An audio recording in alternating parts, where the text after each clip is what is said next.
What if I told you that $1,000 featherlight super-sensitive rod you saved up for is the very reason you're going home empty-handed? It sounds crazy, right? We've been taught our whole lives that sensitivity is king. But today, we're talking about a fishing paradox, how too much sensitivity can actually make you a worse angler, especially when the water gets cold and the bites get tough. By the end of this video, you'll understand why you're pulling the bait right out of the fish's mouth and how a simple change in your setup could double your winter catch rate. The answer isn't in a new lure or a secret spot. It's about unlearning one of the most basic rules we've all been taught. So, I have to ask you right now, do you believe a rod can be too sensitive? Let me know your initial thoughts in the comments. I have a feeling this is going to be a hot topic. For years, the fishing industry has been in an arms race for sensitivity. Every new rod that comes out is marketed as being lighter, stiffer, and more sensitive than the last. We're sold this dream of being able to feel every single pebble, every weed, every subtle change in the bottom composition. And to be fair, in many situations, that's a huge advantage. We've all built our entire fishing careers on a simple reflex: feel the tick, set the hook. It becomes pure muscle memory. You don't even think about it, your arm just reacts. This works perfectly in the summer when a bass is aggressive, its metabolism is fired up, and it absolutely inhales your bait. But then the seasons change, the water temperature drops, and the fish's entire world slows down. Their behavior changes completely.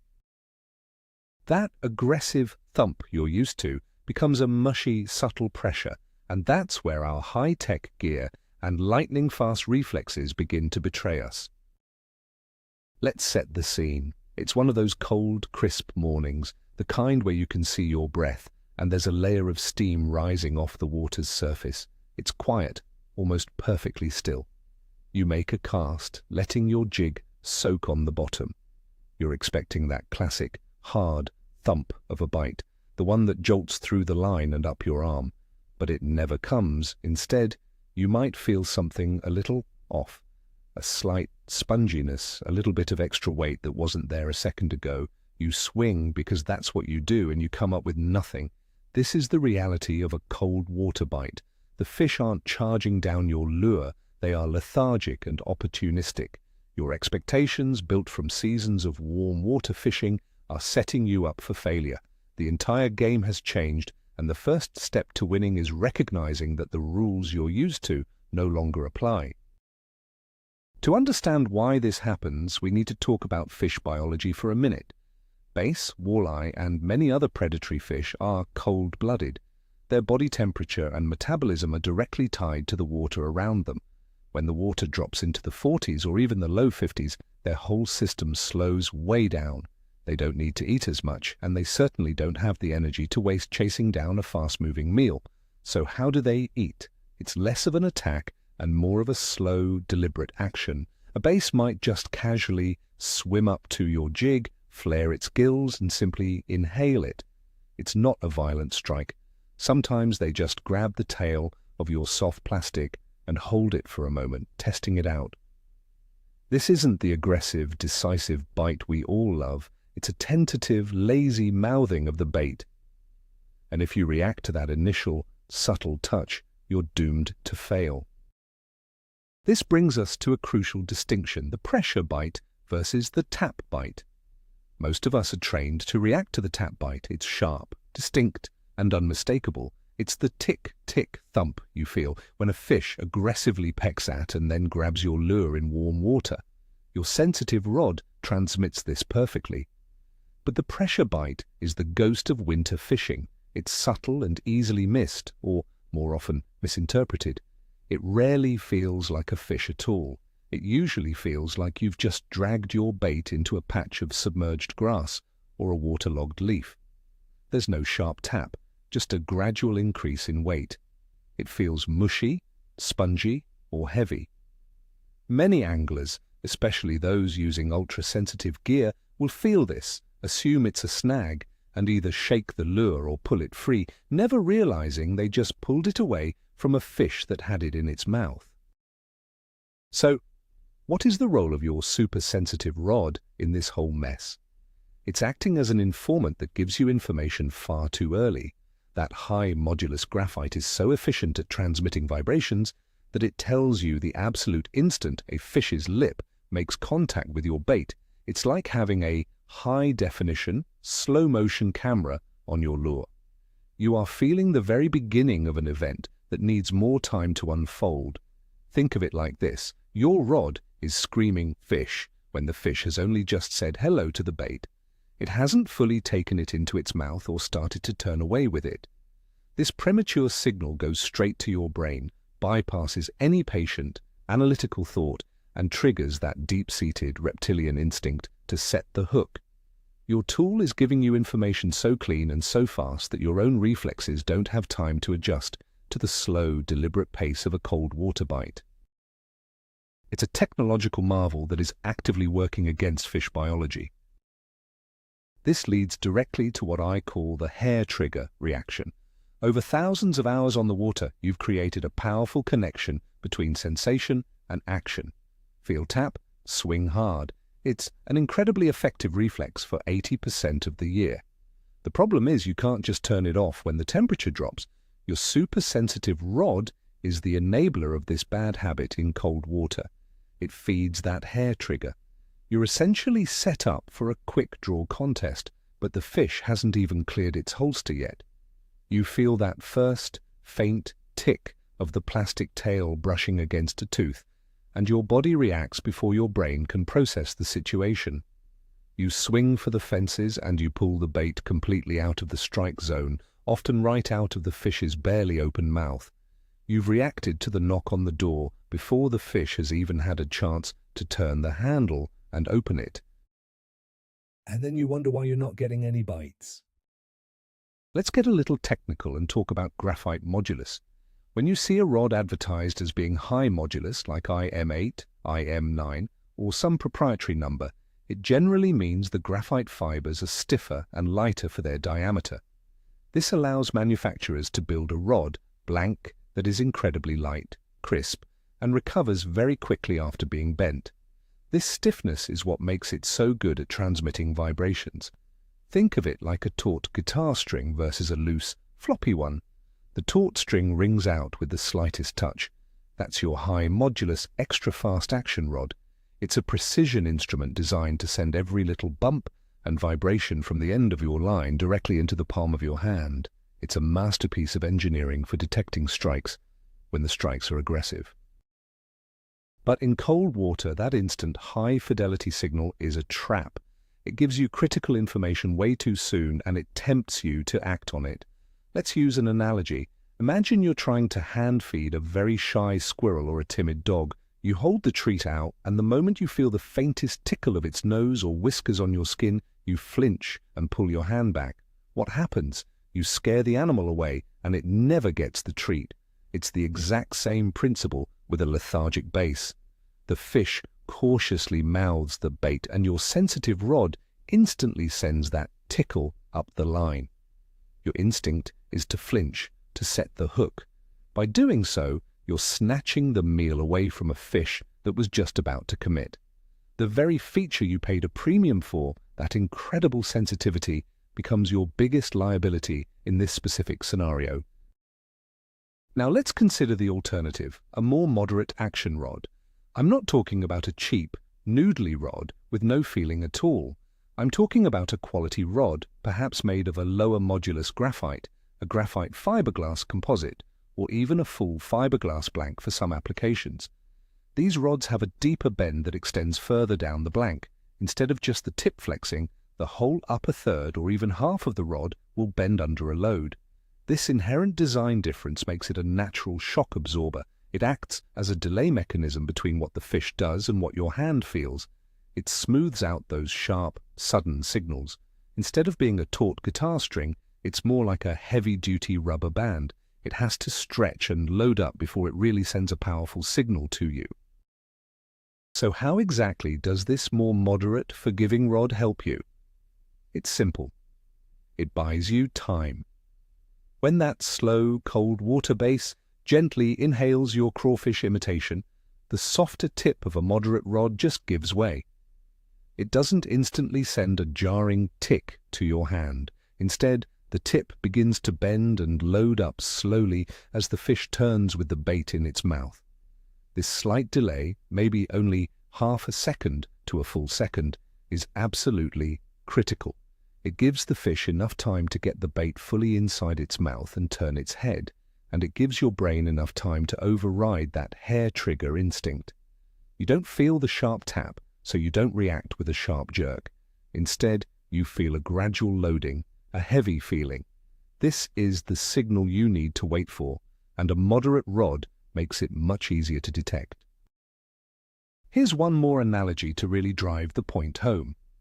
Your high-end, extra-fast, super-sensitive rod is like a finely tuned Formula One race car. It has zero suspension, instant throttle response, and razor-sharp steering. It's built for a perfect track and a driver with lightning reflexes. It offers the ultimate in performance and feedback, but it's incredibly unforgiving. The slightest mistake and you're spinning out. Your more moderate rod, on the other hand, is like a good 4x4 pickup truck. It has softer suspension and a bit of play in the steering. It's not as fast or nimble, but it's designed to smooth out the bumps and give you a more forgiving ride. When you're driving on the rough, unpredictable, bumpy road of a cold water bite, which vehicle would you rather be in? You don't need race car responsiveness. You need the forgiveness of that old pickup truck. So if we're going to use a different tool, we also need a different technique. This has huge implications for your hook set. With a sensitive, extra-fast rod, you're conditioned to a violent, snap hook set. The second you feel anything out of the ordinary, you jerk the rod as hard and as fast as you can to drive the hook home. We need to completely unlearn this reactive, explosive motion. It is the enemy of cold water fishing. Think about it. If the fish just has the tail of your bait in its lips, a violent snap set will do one of two things. Either you'll rip the bait right out of its mouth, or you might just tear the plastic and leave the fish with a free snack.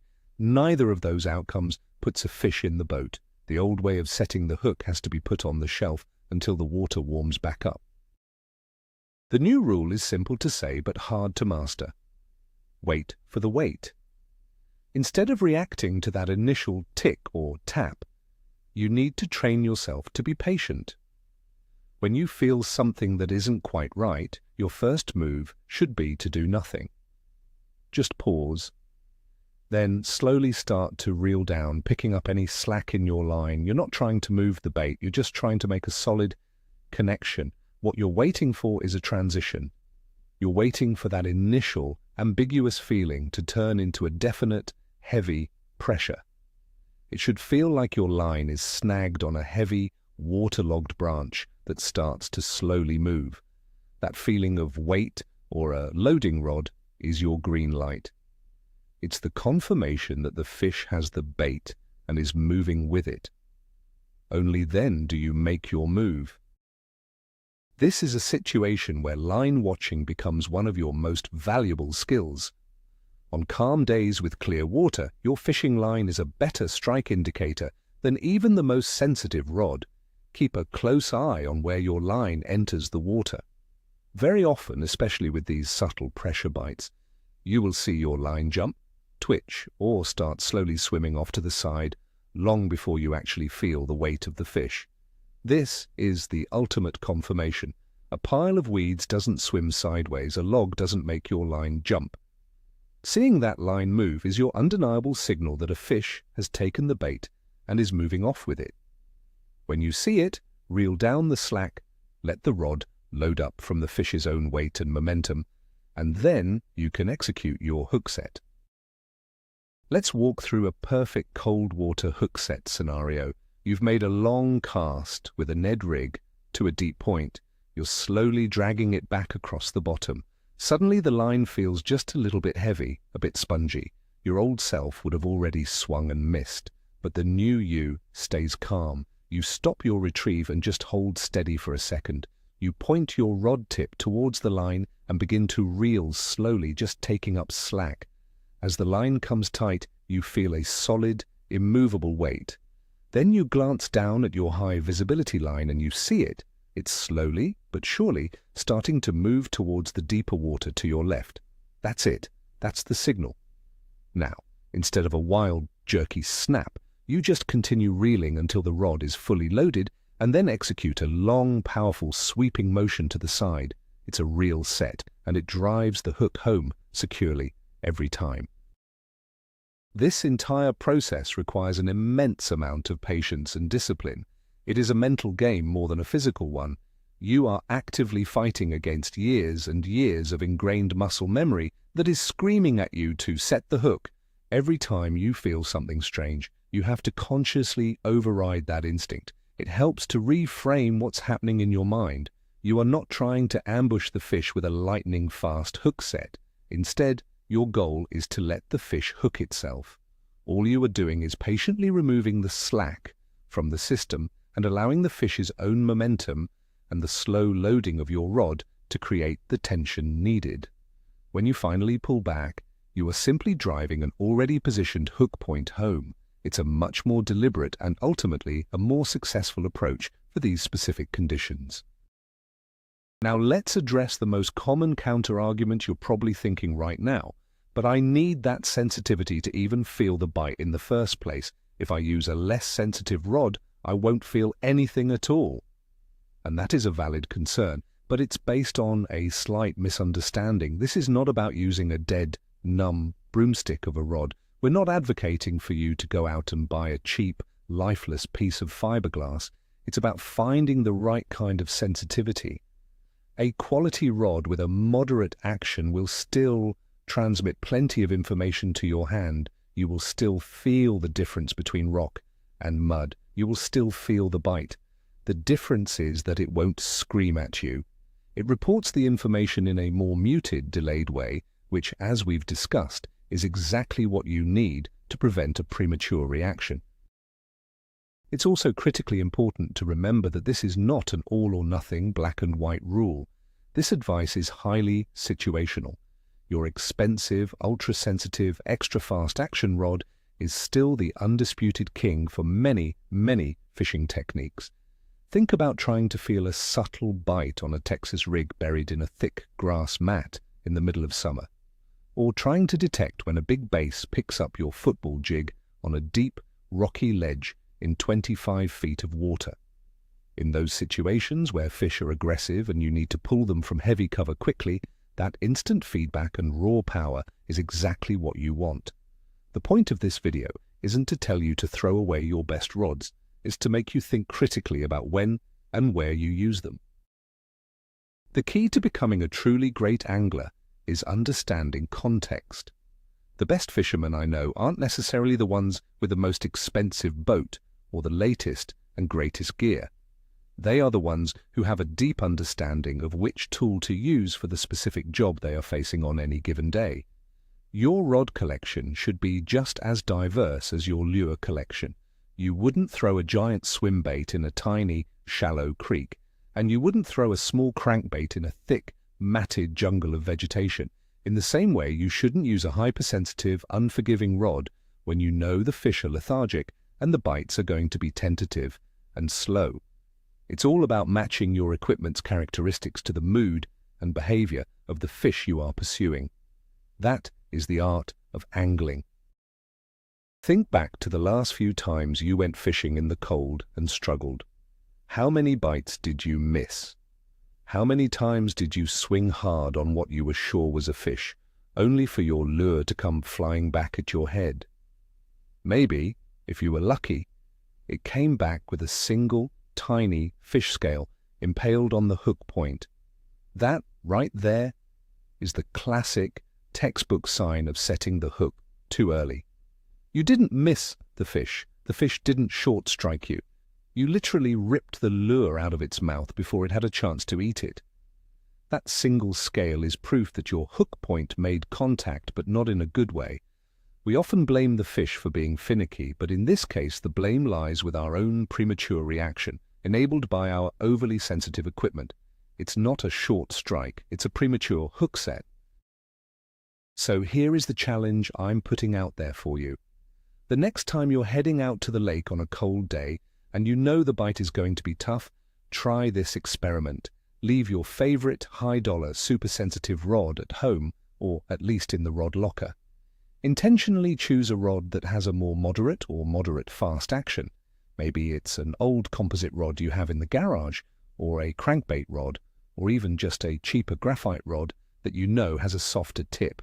Force yourself to use it all day. Force yourself to slow down, to be patient, and to wait for that heavy, loading feeling instead of reacting to the first tick.